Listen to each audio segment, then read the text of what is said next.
អូខេសួស្តីទាំងអស់គ្នាសូមស្វាគមន៍សាជាថ្មីមកកាន់ Channel មែនអញ្ចឹងហើយថ្ងៃនេះគឺខ្ញុំនឹងពន្យល់ទាំងអស់គ្នាពីរបៀបនៅក្នុងការវេរប្រាក់ចូលទៅក្នុង App SBI តាមរយៈធនាគារ YouJo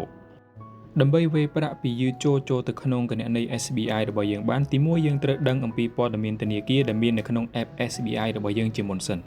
តោះអញ្ចឹងយើងទៅស្វែងរកព័ត៌មានធនាគារនៅក្នុង App SBI ទាំងអស់គ្នាហើយបងប្អូនអាចធ្វើទៅតាមសញ្ញាដែលខ្ញុំបានដាក់បង្ហាញផងដែរ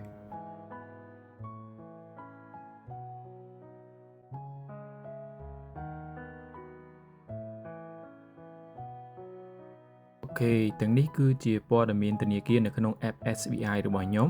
បន្ទាប់ពីទទួលបានព័ត៌មានធនាគារហើយតោះយើងទៅបន្តធ្វើការវាយប្រាក់ចូលទៅក្នុងគណនីបម្រុងរបស់ SBI ទាំងអស់គ្នាជាដំបូងសូមដាក់កាត YouJo របស់បងប្អូនចូលទៅក្នុងទូ ATM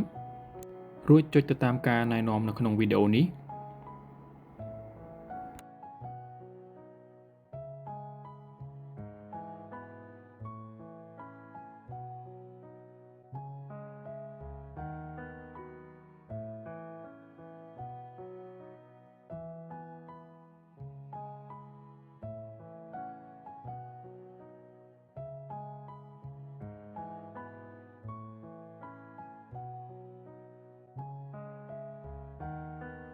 ត្រង់ចំណុចនេះសូមបញ្ចូលលេខសម្ងាត់ធនាគារ YouJo រួចជ្រើសរើសព័ត៌មានធនាគារដែលត្រូវជាមួយនឹងព័ត៌មាននៅក្នុងគណនី SBI របស់យើងទី1ជ្រើសរើសឈ្មោះធនាគារបន្ទាប់មកជ្រើសរើសឈ្មោះសាខាដោយសារតែសាខារបស់ខ្ញុំគឺអក្សរ J ផ្ដើមដោយអក្សរ C អញ្ចឹងខ្ញុំសូមចុចអក្សរ C ដើម្បីស្វែងរកចំពោះព័ត៌មានធនាគារគឺខុសគ្នាទៅតាមគណនីនីមួយៗរបស់បងប្អូនដូច្នេះមុននឹងបញ្ចូលសូមប្រាកដថាវាពិតជាត្រឹមត្រូវ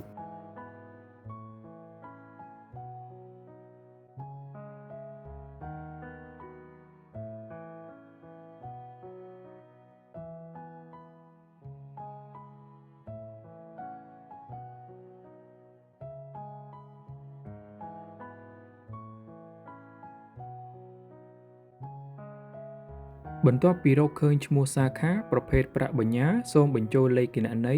ហើយជាចុងក្រោយសូមបញ្ចូលចំនួនទឹកប្រាក់ដែលបងប្អូនចង់ផ្ញើទៅកាន់គណនីបម្រុង SBI និងចុចបញ្ជាក់ព័ត៌មានផ្សេងៗជាការស្រេចបន្ទាប់ពីប្រតិបត្តិការបានបញ្ចប់សូមកុំភ្លេចដកយកវិក្កយបត្រទុកផ្ទៀងផ្ទាត់ក្នុងករណីមានបញ្ហាណាមួយកើតឡើង